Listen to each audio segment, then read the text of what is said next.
Imagine I told you a few years ago when you were watching the Beast version of Brock Lesnar that this would not be the best version of Brock Lesnar, because if he started coming out saying, hey man, I'm a farmer and wearing dungarees, we all go, oh my gosh, this guy is great. But that is what has happened over the last few weeks, and it makes me feel all warm and fuzzy in my tum-tum. I love good guy, hero, babyface Brock, and I'm here for all of it. My name is also Simon Miller of WhatCulture. Thank you very much for joining me as always. And because we have had another episode of SmackDown, we take the finger of power and we give the good bits an up and the bad bits a down. And as usual, some of it was excellent and some of it will make you go, ha ha ha, what the flub is going on? Let's up those downs.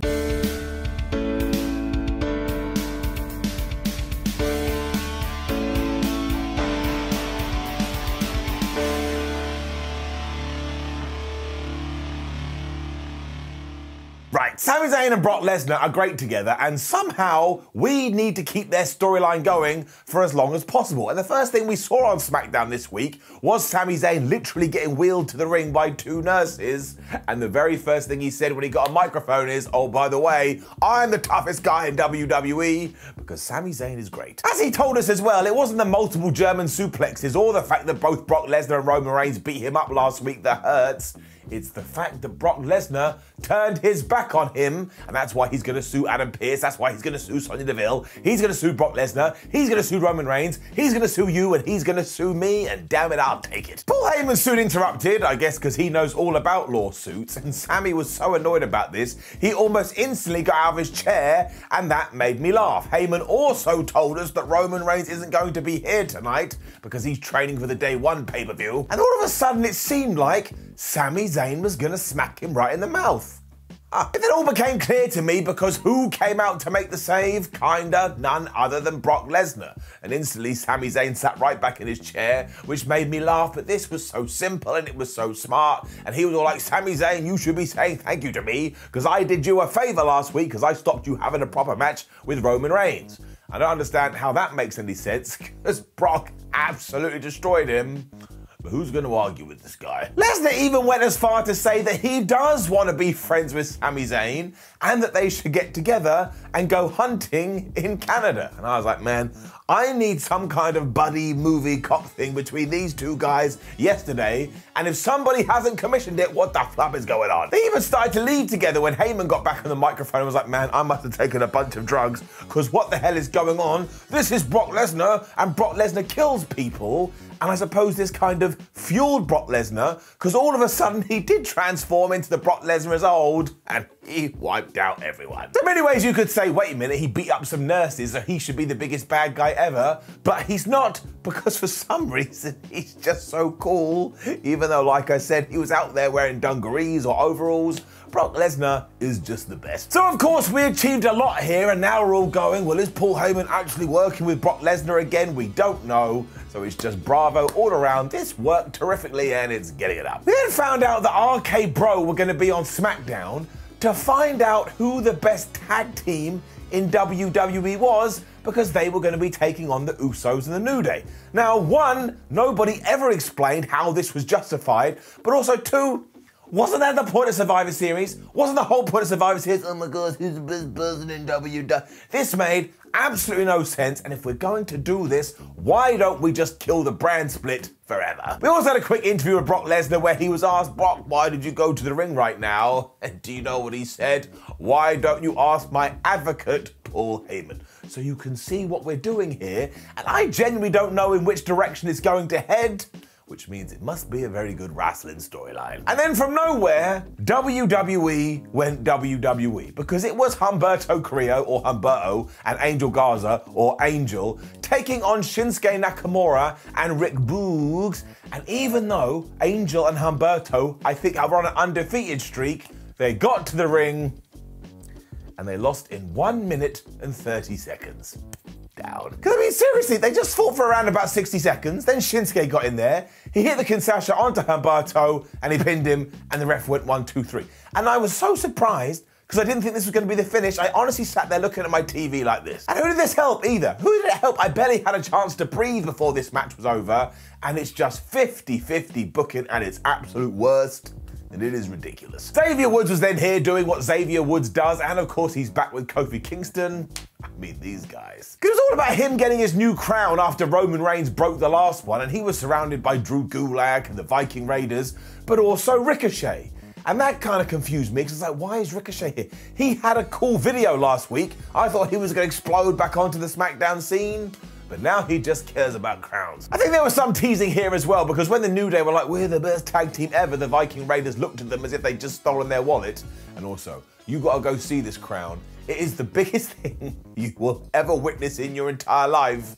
Another reason why I love Xavier Woods. He is a silly, silly guy in the best possible way. And then, I swear, WWE lost their damn mind. Because despite having two general managers at the moment, Drew McIntyre found Adam Pearce in the back, and he was all like, oh, why wasn't I in the Battle Royal a couple of weeks ago? And Adam Pearce said, it's because a higher authority figure said you couldn't be. And I was like, wait a minute. Higher authority figure, he means the higher power. Oh, Austin, it was me, damn it was me. And of course they never said the higher power, but how could that not go into your brain? And then apparently according to this higher power, through Adam Pearce, which is the strangest sentence ever, he was like, oh yeah. And this person also said, you ain't allowed to take your sword to the ring anymore. So what did Drew McIntyre do? He took the sword and he stabbed it right through Adam Pearce's face, and he watched him die. I mean, that didn't happen. Instead, he just stabbed it through the desk. But that is still a very, very weird thing to do. Also, why would Drew McIntyre trust this person? Oh yeah, somebody else said you can't do this anymore. Well, who is this person? Don't worry about it, just a baby. Sasha Banks was then backstage wishing Toni Storm well, because of course she is going to have a match with Charlotte Flair later. And I honestly sat there and went, there is no way she's going to win that, until I found out it was a championship contender opportunity match or something like that. But honestly, if I had known in what direction this was going to go, I probably would have turned off. When that was done too, from nowhere, we were told it was going to be Drew McIntyre versus Sheamus. And I swear that WWE never realized what they had with these two. Because it was excellent, as all their matches have been, but this whole feud has been so disjointed. Like, it started and then they were friends and they weren't friends and then it stopped. If we had actually planned this out, this probably would have been one of the feuds of 2021. And don't get me wrong, I am happy to watch it as many times as possible, but I do feel like we dropped the ball just a little bit. However, up. Cesaro was watching from backstage at the dumbest angle you've ever seen in your life. Like, it was honestly like this. Imagine I was watching television from this direction, you'd think I was super weird. And even more worryingly, we didn't see Ridge Holland on this episode of SmackDown, and he was only mentioned in name. So put your hands up if you're now thinking he may be about to vanish. And stay up. Otherwise though, basically what happened is that Drew looked at Sheamus and Sheamus looked at Drew, and the bell rang, ding, ding, ding. They ran at each other and they just tried to rip each other's heads off. This was so stiff, this was so violent, it was so brutal, but it was so damn good. I mean, Sheamus was diving off the apron at one point thinking he was some kind of cruiserweight. I mean, Drew went to hit him with the Claymore, he got out of the way and just smashed him in the face with a knee. But when that didn't work, he went for the bro kick, but Drew McIntyre got out of the way with that, and because he was thrown into the turnbuckle, it was like some kind of power pad, because he came flying back out. He did indeed connect with the Claymore, and he got the win. I really enjoyed this though. I really did, to the point afterwards I went, well, thank you very much. And I was like, I don't know who I'm talking to.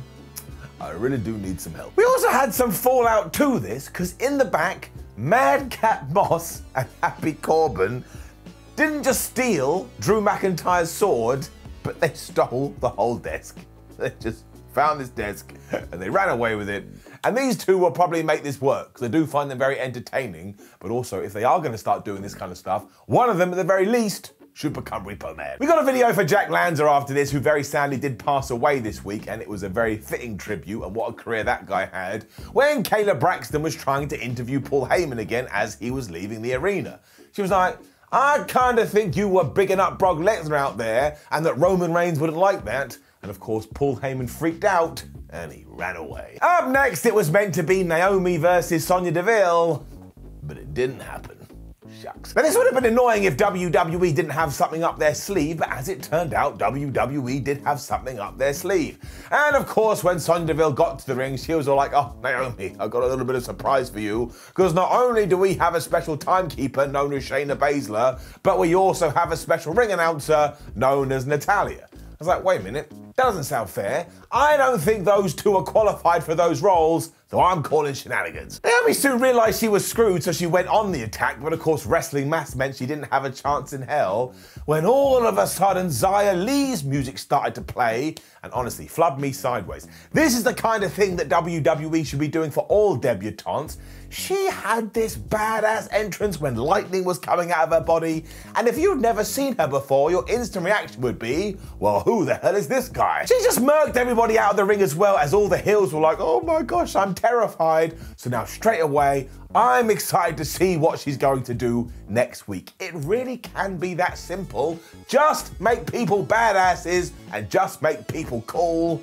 That's why it's getting it up. Although I do have to say, because she's being portrayed as a superhero and making the save, it was kind of funny that Naomi was in trouble, but Xia Li still did her whole entrance when she was doing all these moves. I was like, Xia, you are wasting a lot of time right now. You probably want to get going. The cast of Jackass then turned up on SmackDown. I mean, they know they've got a new movie coming out, but it was a bit like, how the hell did that happen? They were talking to RKBro, and obviously Riddle was getting super excited about this. And when they turned to Randy Orton, they said, Randy, how do you feel? He was like, I don't care. And then he just walked off. And then, yes, our big plan for Toni Storm versus Charlotte Flair became clear. Do you remember what I just said literally seconds ago about making people look cool and making people look like badasses? We did not do that here. Down. Because while the match was quite good and the fans were behind Toni Storm, and I was like, well, hey, that works. Around about 3 minutes in, I can't help it, I try not to laugh, Charlotte Flair started to beat Toni Storm up, as you're meant to do in a wrestling match. But the ref went, no, I think you're beating her up a little bit too badly, so I am going to call for the disqualification. I mean, look at me. I cannot stop shaking my head because now, of course, Toni Storm is the #1 contender, but it's happened in the weakest way possible. And unless she's going to go on to beat Charlotte Flair for the championship, which I do not believe deep down in my tum-tum at all this does is make Toni Storm look like an idiot. And I've watched Toni Storm for a lot of her career. She no idiot. This finish just has to die as well, because no one should ever lose because they got punched too many times in the head, when one of the things about professional wrestling is to punch your opponent. Also, yes, bring it down. There's the DQ board that rolls up to 68, which means we're probably going to hit 70 disqualifications in 2021. I just don't get it. I mean, who in their right mind thinks this is getting Toni Storm over? Nobody. I think we then got the explanation for why RKBro are on SmackDown, and it's because they won sort of Twitter poll. I just went, what? What does that even mean? But apparently that's why they're here. It also meant our main event was RKBro versus the New Day versus the Usos to find out the best tag team in WWE. Although surely if you're the tag champions, that makes you the best tag team in WWE. But none of this matters because all these 6 guys are great, and it's getting it up. The whole thing as well was built around the fact that Randy Orton was desperate to get a tag, but Riddle kept getting beaten up, but also people kept screwing the Viper over. Like at one point, an Uso pulled him off the apron, Kofi Kingston stopped him, Riddle and Orton were about to tag, but they just couldn't do it. It was like you really wanted a PS5 for Christmas, but instead you got a flipping Game Gear. Riddle also took a tonking throughout this match, which I guess is just his role at the moment, and when he did make the hot tag for Randy Orton, I don't care what your feelings about Mr. Randy are, he went absolutely wild and the crowd loved it, and I couldn't help it. The energy came out of the TV, it smacked me right in my face, and I was like, man, I'm having a good time. He also went crazy on the outside of the ring because members of the New Day kept running at him, so he just kept giving them back suplexes. And then he got back in the ring and he saw Jimmy Uso and he's like, you know what? I'm gonna give you an RKO. Sadly, he didn't realize that Xavier Woods had made a blind tag, and then Jey Usos was back in there to kick Randy Orton right in the face, but then Jey Uso was the legal man somehow, so New Day hit that backbreaker foot stop finish thingamajig, and they got the pin. And despite not being any version of WWE Tag Team Champions, we were told the New Day are the best tag team in WWE. I don't know, but this was fun. SmackDown then just ended, so yeah, I don't know why we did this match. I suppose we just had nothing else. But again, it was entertaining. And really, if you go into WWE these days thinking that they're going to explain everything, well, you haven't been watching for a long ass time. Also, the brand split is rubbish, and I would be happy if WWE did do away with it, but I thought this SmackDown was actually quite enjoyable. There is far more nonsense on it than there was about 6 months ago. It's like Raw has infected a little bit, but like I say, I had a good time. I'm giving it up. Now, please do leave a comment below and let us know what you thought about last night's episode of SmackDown. Like the video, share the video, and subscribe. Head on over to WhatCulture.com. We'll keep you up to date with all the wrestling news. Come say hi on social media, because that's just a nice thing to do. And watch as many WhatCulture videos as you can, because that is what YouTube is for. My name is Simon WhatCulture. Thank you for joining me as always. You make sure you have the best day of your life. I mean it. And I will see you soon.